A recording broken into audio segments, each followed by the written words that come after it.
Es muy grato entrevistar hoy en Entre Giros, el espacio que Giroscopio ORG ofrece para presentar a sus miembros profesionales muy valiosos, destacados por su pensamiento, por sus obras, por sus aportes a la sociedad.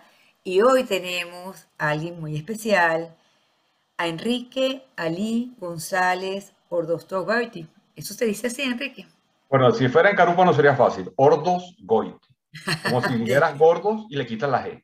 Ordos. Bueno, gracias por ayudar. Enrique Ali González es doctor en ciencias sociales, sociólogo, folclorólogo, filósofo, teólogo, locutor, profesor titular de la Universidad Central de Venezuela, de la Facultad también de Teología de la Universidad Católica Andrés Bello y del Instituto de Teología para Religiosos ITER. Es co-creador y coordinador del Sistema de Líneas de Investigación Universitaria, SILIU, sobre sociología, cultura, historia, etnia, religión y territorio en América Latina, la Grande. Es co-creador y coordinador general de la ONG Centro de Investigaciones Socioculturales de Venezuela, CISCUVE, co-creador y coordinador de la página web www.ciscube.org, que invitamos a conocer, a visitar. Gracias, Enrique, por permitirnos conocerte, intercambiar entre giros tus miradas. Y antes de entrar en materia, me gustaría iniciar. Los psicoanalistas nos encanta conocer la infancia porque sabemos que en la infancia se gesta el adulto. ¿Qué puedes contarnos del niño Enrique Ali, como te decían tus papás? ¿Qué hizo germinar al profesional que eres hoy, tan conectado con todo este mundo de roles, de vértices? ¿Qué había en el niño Enrique que nos explique, que nos cuente del adulto de hoy? Yo creo que hay una relación bastante directa con mi infancia. Es el deseo de conocer. Porque yo nací y me crié en el barrio Ezequiel Zamora, de la parroquia del Valle. Y para decirlo muy brevemente, eso vivíamos en una casa que mis abuelos habían comprado en la década de los 30. Ya para cuando yo nazco, en la entrada a la década de los 50, ya no solamente es una casa grande, sino que eso había sido la casa de una finca de criar cochinos. Ajá. Heredamos esa estructura y era un enorme espacio. Por ejemplo, la casa que finalmente nos quedó porque se fue donando a muchas personas que llegaron a formar el barrio a partir de los años 40. Era una casa más o menos, tenía 100 metros de largo por 30 de ancho, era 30.000 metros, y dentro de la casa habían 7 casas, todos de la misma familia, Ajá. porque mi abuela materna, con quien me crié, ellos venían de Altagracia de Orituco, y vinieron mis dos bisabuelos con sus 5 hijas, o sea, mi abuela y 4 hermanas más. Cada una de ellas después tuvo su propia familia nuclear, todos vivíamos ahí, en uno de los momentos en que yo me acuerdo de pequeño, porque hice un concurso, una especie de competencia cuando estudiaba primaria, dónde vivía quién con más personas, y yo conté, vivíamos en la casa 38 personas. Es decir, en una sola casa 38 personas, pero adentro habían 7 casas, es decir, 7 hogares distintos.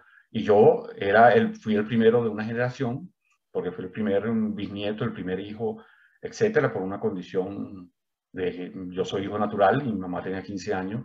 Entonces eso me dio un privilegio intergeneracional sumamente querido por todo el mundo. Éramos 38 personas, pero una de las cosas claves para mí fundamental es que, por ejemplo, mis abuelas y sus hermanas eran llaneras de Altagracia de Orituco, entonces yo me crié con todas las costumbres llaneras, pero, por ejemplo, mi tía Rafaela se casó con un negro de La Guaira, mi tía María con un blanco canario de Río Chico, mi tía Ana con un caroreño y mi tía Isaura con alguien de Valera, evidentemente de ascendencia indígena.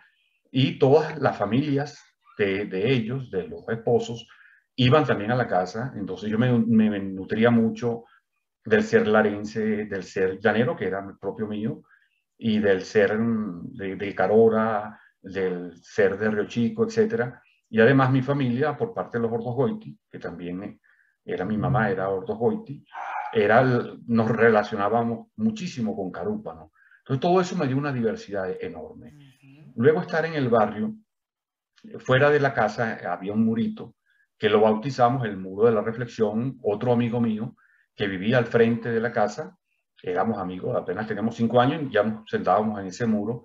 Todavía existe esa amistad, todavía nos comunicamos por WhatsApp. Ese amigo mío fue pionero, fue uno de los primeros egresados de la Escuela de Computación de la UCB, y permanentemente hablábamos de un conjunto de cosas, la diversidad de lo que había en el barrio, que por ejemplo uno se iba enterando qué parte del barrio estaban los andinos, en qué parte los colombianos, en dónde los costeños, en dónde los que venían del Tuy, etcétera. Eso me dio a mí una diversidad, un universo con que solamente contemplándolos en la tarde ya era enorme. Y a eso se aunó la manera como yo hice la práctica para convertirme en investigador, que se la debo a las diversas colecciones de álbumes de barajitas que me tocaron, porque era muy diversa. Yo coleccionaba desde barajitas de béisbol, luego de boxeadores, de la naturaleza, de banderas, de países, etcétera.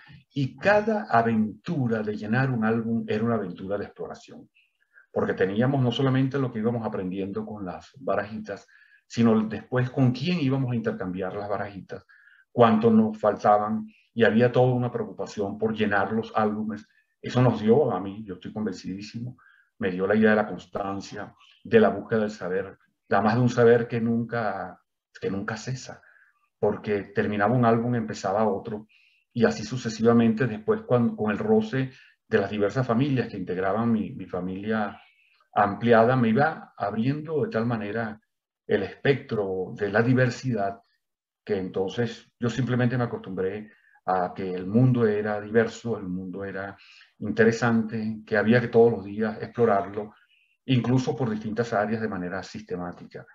Por ejemplo, otras cosas que me ayudaron en eso fueron las super favoritas que pasaban por Radio Rumbos, que eso lo Ujú. pasaban todos los sábados y eran 40, y entonces yo me dedicaba a anotar canción por canción cuál era su puesto que iba subiendo semana a semana, y en algún momento yo puedo hablar casi con puros pedacitos de canciones y se van hilvanando, que era entonces la comunicación con otro tipo de vida, en este caso una parte de la vida artística.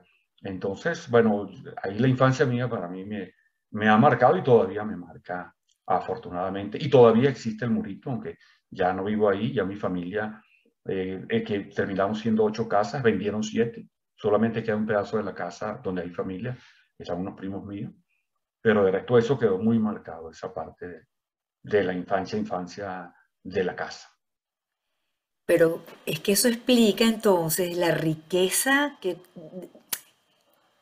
tú has construido, configurado, al menos profesionalmente, con la cantidad de actividades, eso que llamas diversidad, sin duda vino de esa experiencia y de ese mundo familiar. Tú naciste en algo así como la casa funciona un pequeño pueblo, digamos, pensando Sí, en la vida de hoy, ¿no? E incluso estás hablando del muro de la reflexión, la reflexión como un elemento sí, que como- es escaso, Enrique, en los humanos y más tan pequeñito.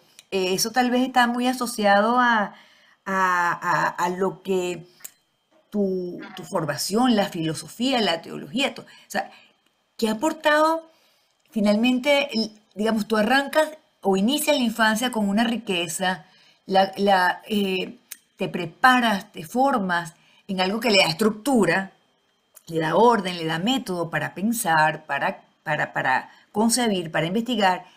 Y hoy en día, digamos, en este momento de tu vida, ¿qué dirías tú te ha aportado carreras como la filosofía, la teología, digamos, a la vida? Bueno, yo ahorita, yo me jubilé de la UCB en 2010 y me retiré de la UCAP, de la Facultad de Teología del ITER, en 2016. Cuando me jubilé en el 2010 en la UCB, yo tenía la expectativa, que luego resultó imposible de cumplir, y era la expectativa de tratar de convertir, digamos, de actualizar todo lo que yo había hecho hasta ese momento, tratar de organizarlos. Y resulta que aún hoy resulta imposible, y ahora voy a comentar por qué, Ajá. que en principio ya en 2011 conocí al que luego sería y es hoy el esposo de mi nieta, de mi nieta mayor, que me ha dado 3 bisnietos, y a quien le agradezco mucho la introducción a todo el mundo de Internet. Él se llama Juan Carlos Perfetti, ya hoy es también para mí, en mis afectos, es mi nieto. Me abrió un mundo con Internet que me dio un gran impulso, porque también yo sentía una frustración, que es que a veces se hacían muchos esfuerzos para escribir un artículo Ujú. para una revista científica, que hoy está demostrado que esa revista científica, cada artículo es leído 2 o 3 veces nada más a lo largo de varios años. Entonces, resultaba un esfuerzo muy inútil desde el punto de vista de la comunicación con la sociedad. Y entonces, en esa búsqueda, él me abrió una puerta que afortunadamente sigue abierta y logramos, a través de lo que en ese momento hicimos un préstamo bancario para abrir la página de Siscube, que aunque habíamos fundado en Siscube en 1991, es en el 2011 en donde se va a instalar la página y se va a abrir YouTube. Entonces eso para mí fue empezar un nuevo aprendizaje, porque inicialmente lo que ya yo tenía más o menos organizado en producción, la mayoría empecé a pasarlas al lenguaje digital. Y aunque hoy llevamos 944 elementos subidos a la página y 110 videos, pero es muchísimo lo que aún todavía no hemos hecho para digitalizarlos, por ejemplo. Entonces abrió un campo que además, con las otras cosas que yo iba haciendo, he sentido que yo he estado como en 4 ríos simultáneos y no he logrado que esos ríos se comuniquen, que siempre han estado, por ejemplo, ya hoy para teorizarlo, nosotros podemos decir que desde el punto de vista antropológico y por lo tanto pertenece a todo el género humano, hay 5 formas de conocer, hay 5 formas del saber.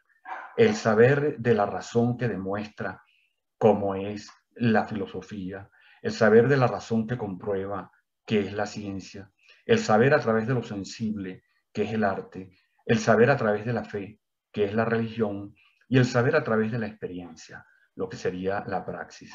En estos 4 saberes primeros, en los cuales uno ha estado en academia, ha estado en actitudes formales, son 4 saberes que han estado paralelos. Por ejemplo, yo en mi currículum, digamos, académico, no incluyo ni lo que tiene que ver con religión, ni lo que tiene que ver con arte, ni lo que tiene que ver con política, que han ocupado muchísimos años de mi vida. Por ejemplo, en arte yo estuve 4 años haciendo teatro, estuve 6 años haciendo danza folclórica, porque incluso el primer título que yo tuve fue técnico superior de folclore, mención danzas folclóricas. Además, he estado escribiendo poesía. Este año precisamente cumplo 50 años de escribir poesía. He escrito alrededor de 500 poemas, un poema cada 6 semanas, por lo tanto no he causado tanto daño, sino más o menos. Incluso mi primer libro fue un libro de poemas. Y además, para completar esta parte propiamente artística, yo estuve como profesor los primeros 5 años del Instituto Reverón de Artes Plásticas, en donde comprendí la forma de ser y la forma de sentir la verdad y la belleza a través de la pintura, que para mí fue una adquisición valiosísima. Ahora, todo eso me da a mí una sensibilidad para saber a través de la sensibilidad, pero eso ha sido en paralelo a, por ejemplo, lo que tiene que ver con religión. Aunque yo he mantenido, y se lo sigo manteniendo, yo soy cristiano, católico, apostólico y romano, por eso me hice teólogo, pero además he estado desde por lo menos del año 72 en diversas búsquedas y experiencias etnográficas, de experiencias religiosas de distintos tipos, que también me han ayudado muchísimo a comprender bastantes cosas, ¿no? Y desde el punto de vista científico, bueno, lo hice como folclorólogo y luego me estudié en la Escuela de Sociología y Antropología y tuve posgrados en Historia y en Ciencias Sociales, en Administración Cultural, etcétera. Luego, digamos, en la parte más propiamente científica.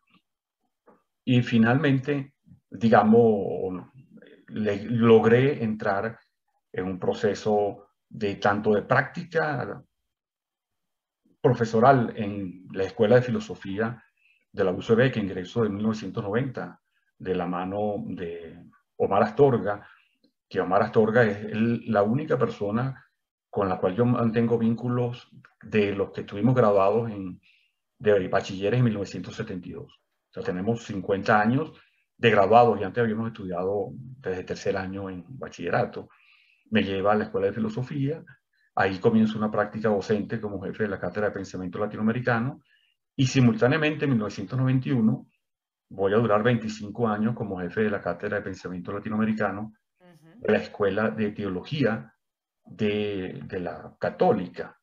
Entonces, incluso termino estudiando en la Católica el bacalaureato filosófico a través del núcleo de la Universidad Pontificia Salesiana de Roma. Es decir, la filosofía entré inicialmente como práctica docente y finalmente también la estudié sistemáticamente porque uno sabe que si uno no hace el pregrado de alguna carrera en especial, no puede manejar el lenguaje técnico de eso.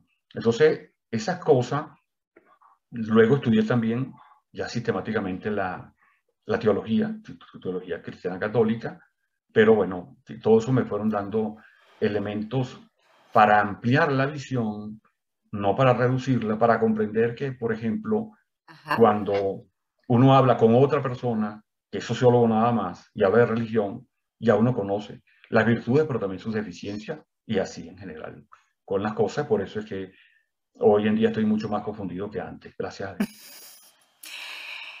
Wow, es digamos, hay en ti algo que uno no suele escuchar en los profesionales, que es la combinación que complementa, integra. Mientras te escuchaba, me preguntaba, eh, tú que has sido además docente y donde hemos transitado tantos cambios en los últimos tiempos, tú además los has transitado también estudiando y has tenido la valentía de asumir el cambio que la tecnología nos ha dado y le has sacado provecho. En esos cambios han habido también cambios en las modalidades de la familia. Cuando escuchamos el origen de tu familia, hoy en día la familia no puede reunirse como se reunieron ustedes. Los jóvenes tienen unas exigencias distintas, las ideologías, también con todo el tema de la tecnología estamos saturados de información. En todo esto, Enrique, ¿qué observación ves de los jóvenes de hoy? Tienes por ahí un yerno, bueno, tantos sobrinos tendrá. ¿Qué te preocupa del joven de hoy? ¿O qué le dices a esos jóvenes para auparlos en el gusto por esos saberes, por esa combinación de saberes que le dan a la vida sentido?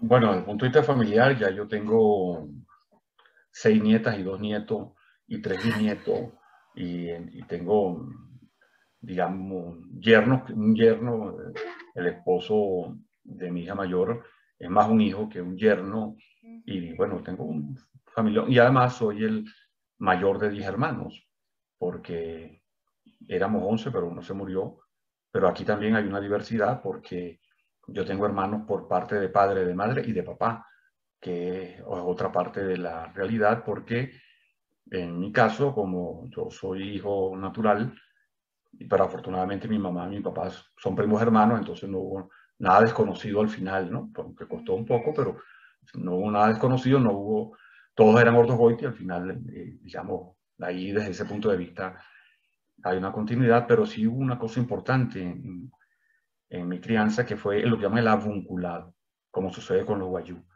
que es la diferencia que aprende uno en antropología entre lo que es el padre el reproductor y el padre genitor social. En muchísimos casos, el mismo padre biológico es el padre social. En cambio, en el caso mío, mi padre biológico es uno y mi padre social era otro, que era mi papá. Afortunadamente, ellos dos eran primos hermanos y eran amiguísimos también. Y cuando nos reuníamos los tres, ya uno un poco más adulto, yo decía, un momentico, aquí no nos enredemos. Yo te voy a decir mi papá y tú eres mi padre. Digo, para que no nos enredemos todos y podamos hablar nada más en el sentido más jocoso de la palabra. Esto lo digo porque el acceso a la juventud dentro de mi propio núcleo familiar grande es bastante, o el acceso. lo que uno percibe, y es con muchísima angustia, y es el que no ha habido en muchísimos casos un culto al esfuerzo por formarse, sino más bien el tratar de desacreditar la formación rigurosa en algunas áreas. Luego de eso, nosotros, por ejemplo, no contamos hoy con lo que uno contó cuando estuvo en su formación, que era una especie de estructura docente bastante articulada y con valor, primero con valores absolutamente muy claros y valores constructivos, valores que iban hacia la reconstrucción y la mejor reproducción social. Hoy en día encontramos que esos valores han sido relativizados, incluso teorizado esa relativización a través de lo que se llamó inicialmente el posmodernismo, que hoy algunos hablan de la posverdad, cuando la posverdad es simplemente una mentira. Es mentira. En vez de decir mentira, decimos posverdad, pero esos son los subterfugios. Eso es como, por ejemplo, cuando arrojan un misil para Ajá. combatir, para matar a 2 o 3 personas que están armadas y resulta que con ese misil matan a 50 y dicen, esos son daños colaterales. Eso es asesinato donde sea. Eso es lo mismo con el subterfugio de la palabra posverdad. Entonces, eso por una parte, todo lo que es la falta de estructura educativa bien articulada, de docentes que se sentían muy bien, no solamente con la actividad que realizaban, sino que la sociedad le daba las condiciones suficientes para reproducir de buena manera sus condiciones de vida. Como eso también se ha eliminado, los docentes actualmente hacen un gran esfuerzo como para tratar de, no solo primero sobrevivir ellos y luego de estar más o menos al día en lo que pudieran ser sus objetos de conocimiento. Pero es que también ha pasado algo muy grave. Ajá. La ciencia era sinónimo y debería ser sinónimo de la búsqueda de la verdad a través de la razón. Hoy en día eso no es así. Incluso y no es así y viene articulada desde las grandes universidades mundiales, por ejemplo en Estados Unidos.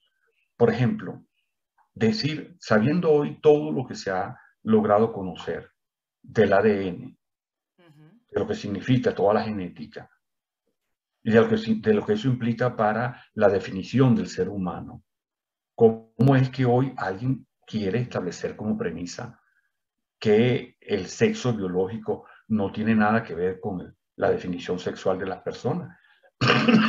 Y se dice que no, que eso es una construcción social. Eso es absolutamente falso. O sea, ¿cómo tú vas a pasar por encima de lo que significa el ADN, de lo que significa la construcción? Entonces, pero además te lo colocan como premisa. Y si te lo colocan como premisa las grandes universidades, de ahí en adelante lo que se va montando es cada vez una farsa en donde la verdad no tiene ninguna cabida.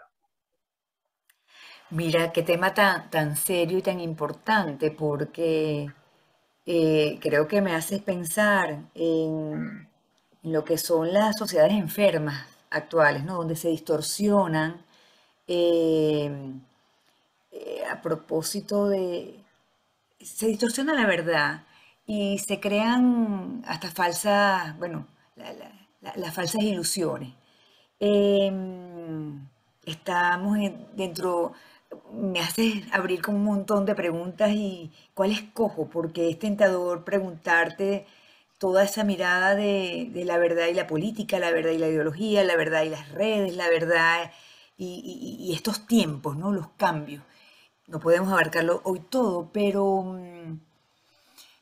en salud mental decimos que la salud está asociada a la verdad y sin embargo hay un gran predominio de lo falso, de la mentira. La mente a veces se miente, ¿no? Y tal vez es el saber lo que nos da la oportunidad de precisar. Estamos en un mundo además donde el bombardeo de noticias, estamos en tiempos de excesos de noticias malas, fatalistas, donde todo está como interrogado, todo está como enredado. ¿Dónde está la esperanza, el futuro? ¿Qué dirías tú? Bueno, ahí estamos también cuando hablamos de, digamos, de la mentira, y cuando la mentira se vuelve institucional, ahí hay también un Analiza. problema Ujú, epistemológico. En ese problema epistemológico, cuando la gente que dice que la verdad es relativa, que ujú. todo es de acuerdo a cómo se mire, hay un problema epistemológico que es lo siguiente. A ver. El fenómeno ocurre. Una cosa es el fenómeno y otra cosa es la construcción del hecho social. Por ejemplo, si uno va caminando por la calle y ve a una persona que se cae en el medio de la calle, el fenómeno es que la persona se cayó. Ahora, ¿por qué se cayó? Si Ujú. se cayó a propósito, si la tumbaron, si le dio un desmayo, ahí viene la construcción del hecho. En esa construcción sí puede ser relativa de acuerdo a las opiniones, pero lo que no se puede negar es que la persona se cayó. Y eso es un hecho absolutamente lógico y real. Cuando desde las instituciones se empieza a dudar hasta de la existencia del mismo fenómeno y se dice que prácticamente si una persona se cree mariposa, tiene derecho a que lo traten como mariposa, ya Ujú. ahí estamos hablando de algo que elude el fenómeno, que no hace alusión a lo real, sino lo que es peor, piensa que lo real tiene que ver con lo que ella cree de sí misma que es lo real.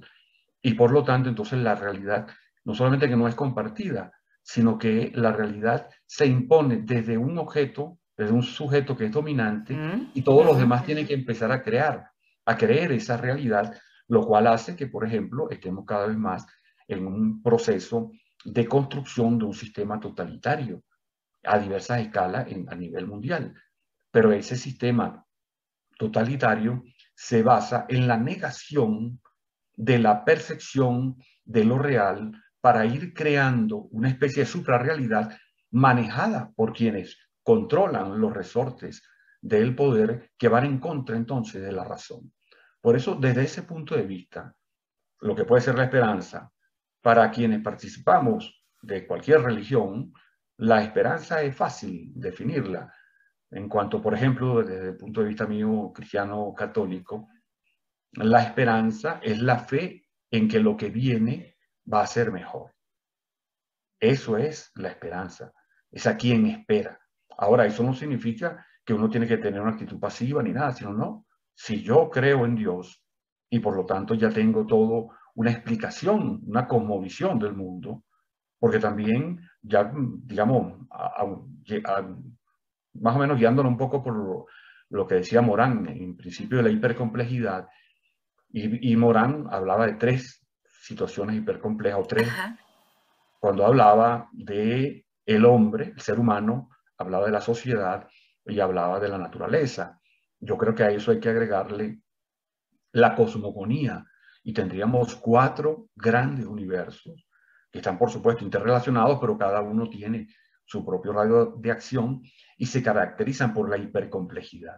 En esa hipercomplejidad no hay una sola definición de las cosas, pero lo que sí nos dice ya esa hipercomplejidad es que la diversidad es tal y que esa diversidad ha existido a pesar de cada uno de nosotros, que entonces nos obliga la lógica a pensar que va a seguir existiendo aun cuando nosotros no estemos.